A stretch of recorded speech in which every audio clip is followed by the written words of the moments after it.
Hello everyone, this is advocate Ravichandra है। Welcome you all on Samarthya Asian judiciary.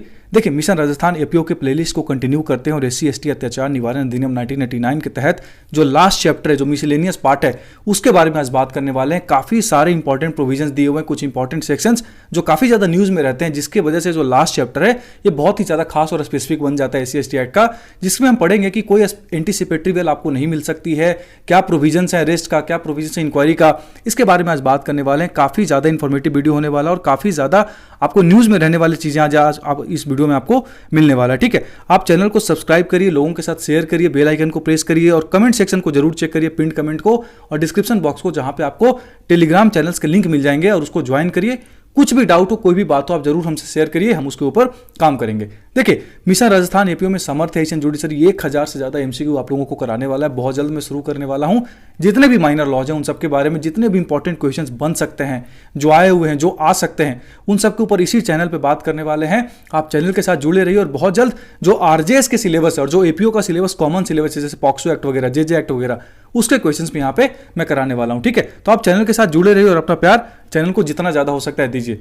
चलिए start करते हैं। देखिए, सेक्शन 16 में अगर चैप्टर 5 में आप पढ़ोगे तो कहता है स्टेट गवर्नमेंट के पास पावर है कि वो कलेक्टिव फाइन्स इंपोज कर सकता है। सेक्शन 16 बड़ा स्पेसिफिक तरीके से कहता है कि जो प्रोविजंस है section 10 of protection of civil rights act, basically untouchability act भी इसको बोलते थे, 1955 का जो एक कानून है उसका जो सेक्शन 10A है, उसके प्रोविजंस को हम डायरेक्टली अप्लाई कर सकते हैं एससी एसटी एक्ट के सेक्शन 16 के तहत। होता क्या है सेक्शन 10A में? बेसिकली मान लो एक कलेक्टिव पनिशमेंट की बात करता है, कलेक्टिव इंपोजिशन ऑफ पनिशमेंट। इसमें क्या होता है कि एक एरिया में मान लो कुछ ऐसे लोग हैं, एक लोग की बात नहीं कर रहा हूं, एक सिंपल स्पेसिफिक पर्सन की मैं बात नहीं कर रहा, कलेक्टिव लेवल पे अगर मैं बोलूं कि पूरा का पूरा एक समाज ही जो है एससी एसटी के मेंबर्स के खिलाफ खड़ा हो रखा है, वहां पे वो लोग मिलकर एट्रॉसिटी कर रहे हैं, तो एक कलेक्टिव पनिशमेंट हम उन सारे लोगों के ऊपर लगा सकते हैं। That is given under section 10A of the PCRA act 1955। और वो सेम प्रोविजंस हम यहां पे भी लगा सकते हैं सेक्शन 16 के तहत कि कलेक्टिव पनिशमेंट आप दे सकते हो अगर एक से ज्यादा लोग एक पूरी लोकेलिटी में, कम्युनिटी में इन्वॉल्व हैं एससी एसटी एक्ट के, एससी एसटी मेंबर्स के अगेंस्ट एट्रॉसिटी करने में, तो हम उसके ऊपर कलेक्टिव फाइन भी इंपोज कर सकते हैं। सेक्शन 16 बड़ा स्पेसिफिक तरीके से बात कहता है। सेक्शन 17 समझिए, preventive action to be taken by the law and order machinery.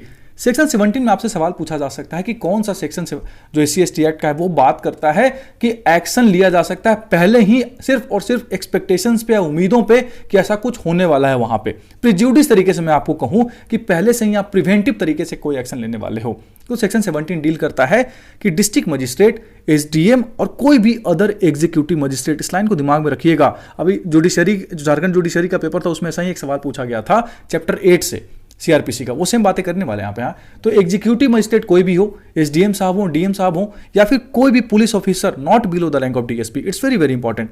DSP rank से ऊपर का अधिकारी होना चाहिए। एसडीएम, डीएम या कोई भी एग्जीक्यूटिव मजिस्ट्रेट, वो कोई भी इंफॉर्मेशन मिलने पे उसकी इंक्वायरी करने के बाद या फिर अपने आप को सेटिस्फाई करने के बाद एक प्रिवेंटिव एक्शन ले सकता है एक पर्टिकुलर कम्युनिटी के जो लोग हैं, या फिर मैं सिंपली कहूं एससी एसटी के जो मेंबर्स हैं उनके खिलाफ उसको उम्मीद है कि एट्रॉसिटी होने वाला है पर्टिकुलर एरिया में या कुछ भी, तो उनके खिलाफ यहाँ पर प्रिवेंटिव एक्शन लिया जा सकता है। ठीक है, एक्सटर्नमेंट आपको मैंने पढ़ाया था, वो सेम कॉन्सेप्ट यहाँ पे लगता है कि उसको लगता है तो वो उसको क्या कर सकता है भाई, बोलेगा कि आप यहाँ से चले जाइए बाहर, या फिर उसके खिलाफ पर्टिकुलर एक्शंस लिया जा सकता है। तो सेक्शन 17 में बातें कह रखी है कि प्रिवेंटिव एक्शन किसी भी ऑफेंस को लाइकली टू कमिट है उसके पहले रोकने के लिए सेक्शन 17 में बातें कह रखी है। आगे कहता है जो प्रोविजंस है chapter 8, chapter 10, chapter 11 of the CrPC so far as may be apply for the purposes of subsection 1। ठीक है, आगे कहता है स्टेट गवर्नमेंट कोई भी ऑफिशियल गैजेट के थ्रू किसी भी मेंबर के ऊपर और भी पावर्स इंपोज कर सकता है, कोई स्कीम्स बना सकता है, या फिर किसी भी तरीके से एट्रॉसिटी को प्रिवेंट किया जा सके। और जो लोग हैं, जो एससी एसटी के जो मेंबर्स हैं, उनके अंदर रिस्टोर करने के लिए कि भाई आप सेफ हो, आपकी सिक्योरिटी के लिए, ऐसी फीलिंग रिस्टोर करने के लिए कोई भी स्कीम्स या कोई भी प्रोविजन बना सकता है। तो सेक्शन 17 में याद क्या रखना है कि प्रिवेंटिव एक्शन की बात करता है। सेक्शन 18 कहता है very very important that section 438 of the CrPC not to apply to persons committing an offence under the act. Section 438 का कोई भी प्रोविजन सीआरपीसी का यहां पे एप्लीकेबल नहीं है एससी एसटी एक्ट के तहत। वेरी साफ साफ शब्दों में बात कह रखा है, वेरी सिंपल। सेक्शन 438 किसके बारे में बात करता है? एंटीसिपेटरी बेल के बारे में।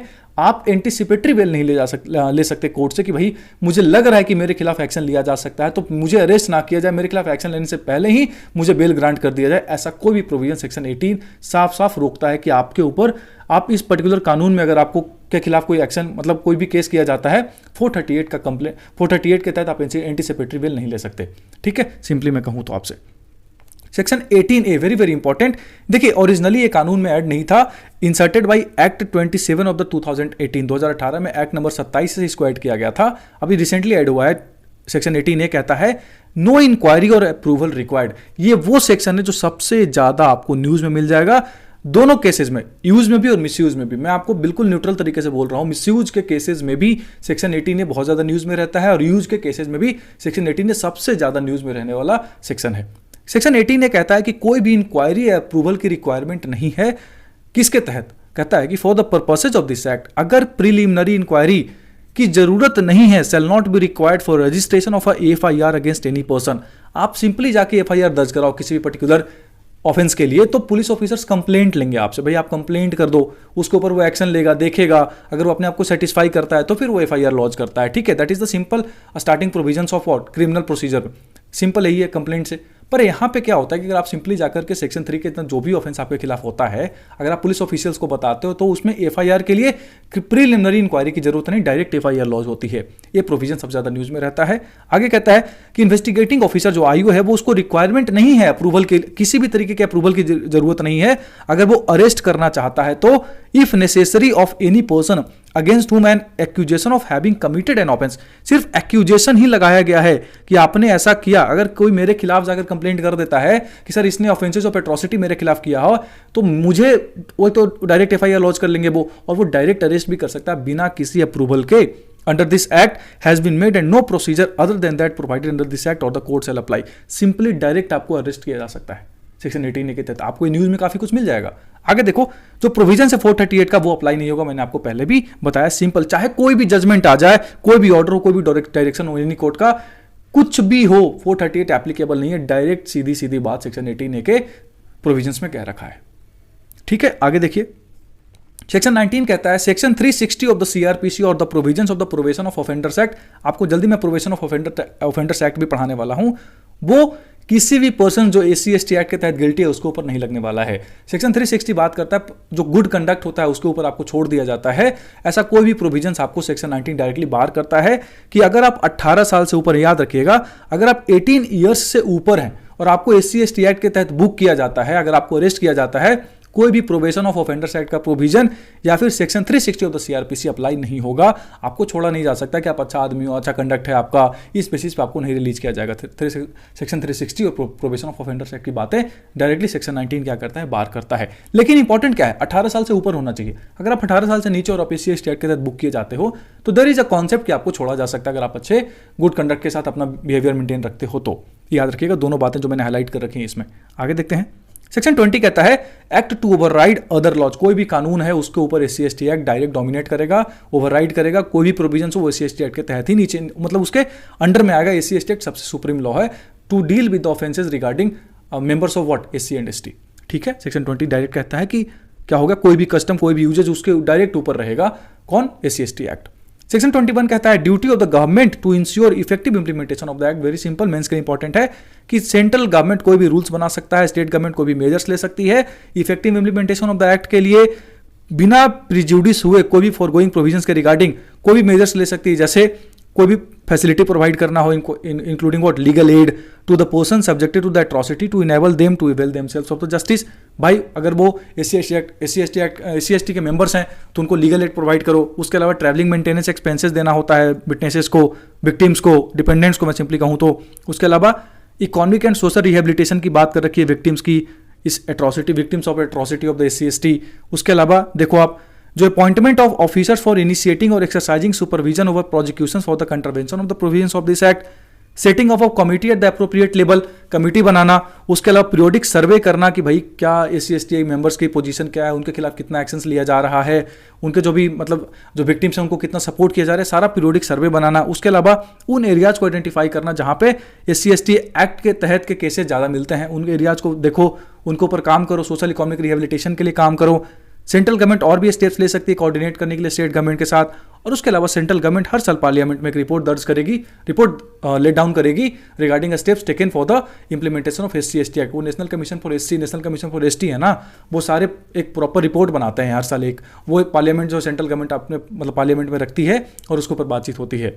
Section 22 protection of action taken in good faith. Simple कहता है कि कोई भी सूट, कोई भी प्रोसिक्यूशन, कोई भी अदर लीगल प्रोसीडिंग्स लाई नहीं करेगा सेंट्रल गवर्नमेंट के खिलाफ, स्टेट गवर्नमेंट के खिलाफ, या किसी भी ऑफिसर या किसी भी अथॉरिटी या फिर किसी भी पर्सन के खिलाफ अगर उसने गुड फेथ में या intended to be done under this act कोई भी एक्शन लिया है तो। अगर आप बताओ भाई आपने गुड फेथ में एक्शन लिया था, ठीक है, मान लो आप किसी को बचाने के लिए किसी को जाति सूचक शब्द बोल रहे हो ताकि सामने वाला आदमी उसको छोड़ दे किसी भी वजह से, कि अरे यार नहीं इस पे एक्ट नहीं करेंगे, छोड़ो इसको जाने दो, तो मतलब अगर आपको आपकी जान खतरे में या कुछ भी ऐसा होगा, उसके लिए आपने कोई ऐसा कानून ऑफेंस किया है तो फिर आपको गुड फेथ में छोड़ दिया जाएगा। ये डिपेंड करेगा सर्कमस्टांसेस ऑफ द फैक्ट्स क्या है केस के, उसके ऊपर डिपेंड करेगा। सेक्शन 23 लास्ट सेक्शन कहता है सिंपल रूल है कि भाई सेंट्रल गवर्नमेंट रूल्स बना सकती है, जो भी रूल्स बनेगा उसको 30 दिन के अंदर पार्लियामेंट में रखिए, उसके ऊपर बातचीत होगी और वो पास होगा। ठीक है, तो SC/ST एक्ट इसके साथ आपका तो खत्म हो जाता है। कुछ MCQ 2-3 देख लेते हैं। कहता है कि who among the following is empowered to take preventive action under section 17 of the SC/ST act. अभी मैंने आपको पढ़ाया कि सेक्शन 17 जो है SC/ST एक्ट का, उसमें कुछ प्रिवेंटिव एक्शंस की बात कर रखा है कुछ लोगों के द्वारा। तो क्वेश्चन ये पूछ रहा है कि कौन कौन लोग इंपावर्ड है। पहला डिस्ट्रिक्ट मजिस्ट्रेट क्या इंपावर्ड है, SDM साहब इंपावर्ड है, कोई भी police officials above the DSP rank, या ऑल ऑफ द एबव। आपको इसका आंसर करिएगा। आपको मैं MCQ जब कराऊंगा उसमें और भी क्वेश्चंस कराऊंगा, अभी इसका आंसर आप मुझे कमेंट सेक्शन में बताइएगा जरूर। आगे देखिए, by which of the following act section 18A was inserted in the SC/ST Act 1989। किस कानून से, क्या act 27 of the 2014, act 27 of 2018, act 37 of 2014 या एक्ट 37 ऑफ द 2018? ये बातें आपको बतानी है। आंसर्स अभी क्वेश्चंस मैंने आपको सारे पढ़ा दिए हैं, आपको आंसर बताना है कमेंट सेक्शन में। ठीक है, अब आप 1000+ MCQ वाला वीडियो जरूर देखा करिएगा, वहां पे मैं क्वेश्चंस काफी सारे कराने वाला हूँ, एक एक क्वेश्चंस कराने वाला हूँ जो बन सकते हैं इंडेक्स से भी, और इंपॉर्टेंट क्वेश्चन जो बन सकते हैं इंडेक्स के अंदर से भी। ठीक है, देखिए, which of the following section is not applicable for the offences under SC/ST act. अच्छा क्वेश्चन है कि SC/ST एक्ट के तहत कौन कौन सा जो सेक्शन है वो एप्लीकेबल नहीं होगा। क्या section 360 of the CRPC applicable है, क्या section 438 of the CRPC applicable हो सकता है, या दोनों में से कोई नहीं होगा, या section 10A of the protection of civil rights act 1955? ये अच्छा क्वेश्चन, मैं आपको इसका आंसर बताता हूं। अब मैंने आपको पढ़ाया था कि सेक्शन 360 गुड कंडक्ट पे छोड़ देने वाला, ऐसा कोई भी कॉन्सेप्ट नहीं लगने वाला है। 438 जो एंटीसिपेटरी वेल का जो प्रोविजन है वो भी नहीं लगने वाला है। तो ये दोनों आंसर हो जाएगा। ये दोनों प्रोविजन CRPC के यहाँ पे एप्लीकेबल नहीं है, लेकिन सेक्शन 10A तो डायरेक्ट सेक्शन 16 में बात करता है ना कि डायरेक्ट वो एप्लीकेबल होगा। अभी मैंने आपको पढ़ाया था, कलेक्टिव पनिशमेंट की बात करी थी। इन सारे वीडियोस के साथ आपका क्या होता है, SC/ST एक्ट खत्म होता है, पर मैं बहुत जल्द आपको रूल्स भी पढ़ाने वाला हूं। रूल्स भी काफी ज्यादा इंपॉर्टेंट है, इस बात को दिमाग में रखिएगा।